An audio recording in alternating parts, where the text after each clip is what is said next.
All right, this is Technique WOD. I'm Doug Larson. This is Alex Macklin. This is part 6 out of 6 on the clean.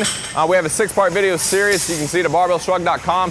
Part 1 is on, it's a big overview rather. Part 2 is on the starting position. Part 3 is on the first pull.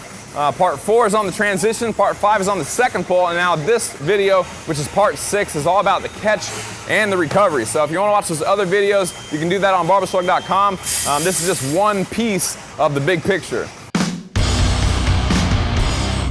So today, Alex has, in the other videos, gone through all those other phases. He's finished his second pull, and now we're going to talk about how to catch the bar on your shoulders, how to squat with the weight, etc. So I'll go ahead and give a quick demo.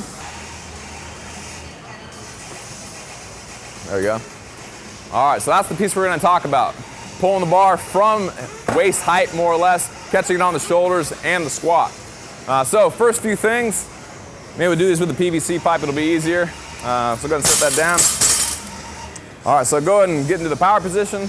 All right, so he's in the power position. This is basically the start of the explosive part of the lift, the start of the second pull. He goes through triple extension, hip, knees, and ankles extend. He shrugs his shoulders, and now he's gonna bring his elbows up and back.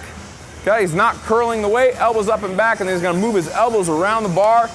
And it's kind of hard to rack a PVC pipe, but he's gonna rack it on his shoulders just like that. So the main point here is that, if I can demo real quick myself, the main point here is that you're getting here, and then the bar's coming straight up, elbows up and back, and then you're rotating your elbows around the bar to here.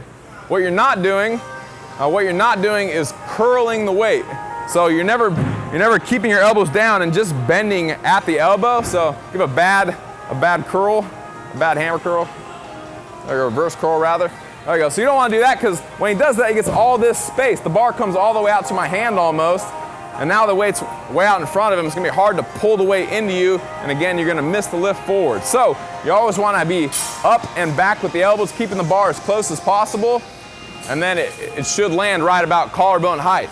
The other benefit there is that if you curl the weight, oftentimes, especially if you're doing a full squat clean, is you'll pick the weight up and it'll crash down on top of you. If it's way out here and you squat, it's gonna come above your head and then crash down on you.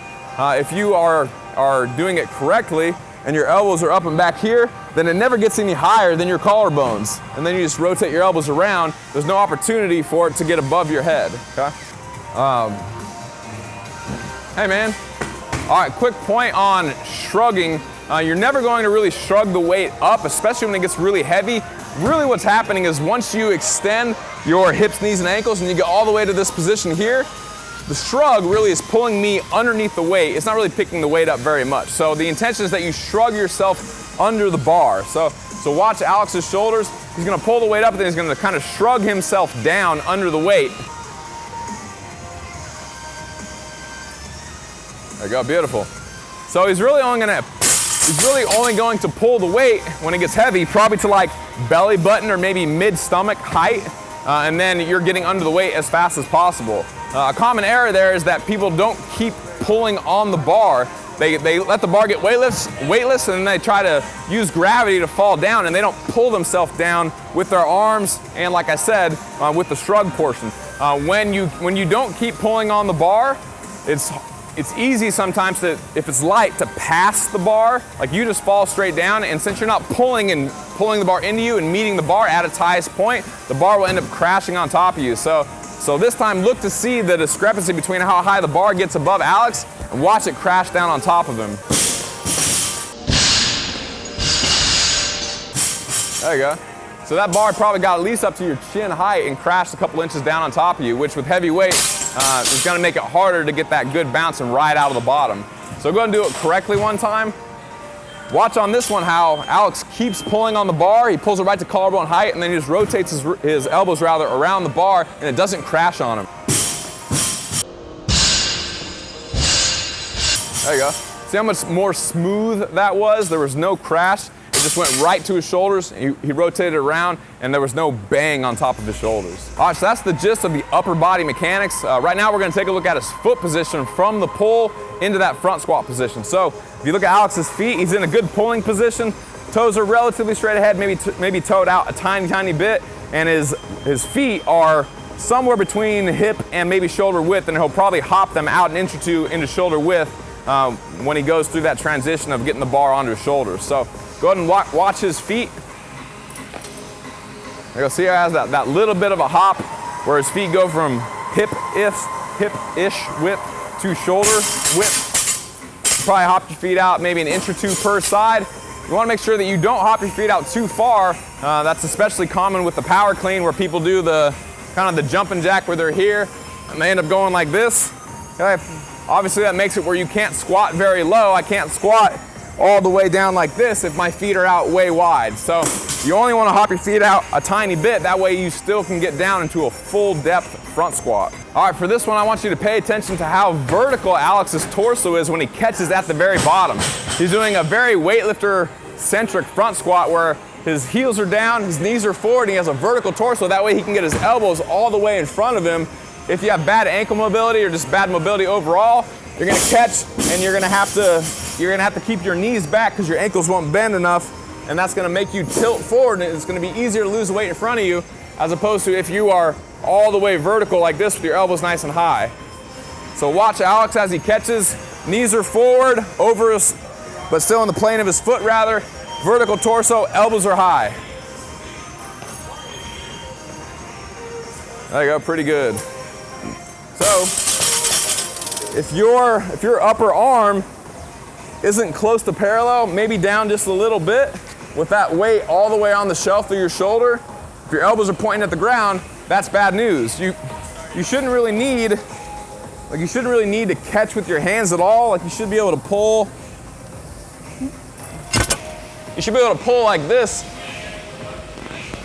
where I'm vertical torso and it's not on my, or in my hands rather, it's just on my shoulders, okay? Where I could probably get into a good rack position that's the same. If you can't let go of the bar and put your hands out in front of you like this, then you're not in a good front rack position. So try that. Clean the weight, normal.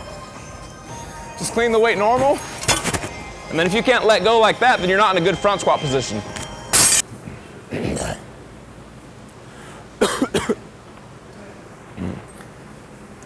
All right, a few more things on grip position. So if Alex does a clean and his hands are very narrow and he wants to jerk wider, then he's gonna bounce the bar and grab a little bit wider as he comes out of that front squat. So again, as he stands up from the bottom of the full squat, watch how the bar pops off of his chest and then he widens his hands.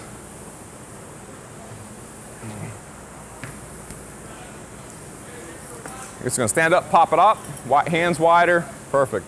So he doesn't widen up his grip a lot. Some people will be very narrow and then they'll widen and they'll get, way out here for the jerk. That way they're not pushing the weight quite as high. If you jerk your hands a little bit wider, you don't have to throw the weight quite as high. You can do more weight because you don't have to throw the weight as high, basically. So the only last little thing, something that I do a lot as an example, is I clean with a very wide grip. I clean with a very wide grip and I would never jerk out here. So a lot of times when I go to pull, you'll see my hands slide in almost to here. I'm here and my hands will slide in on my catch. Okay, they were like way out here and they slid into here as I caught the weight. So one more time, a little bit faster. See how my hand slid in? So you can do that as well if you happen to have a very wide grip. It's no big deal to slide your hands in. I would never want to catch the clean way out here, but I feel like I clean better if I have that grip for my pull. So that's an option as well. All right, thanks for watching the video. This is part 6 out of 6. As I said, if you want to watch the rest of the videos in this series, you can go to barbellshrugged.com, click at the very top of the page on the episodes tab, and then click on Technique WOD, and all the videos are in the library on the site.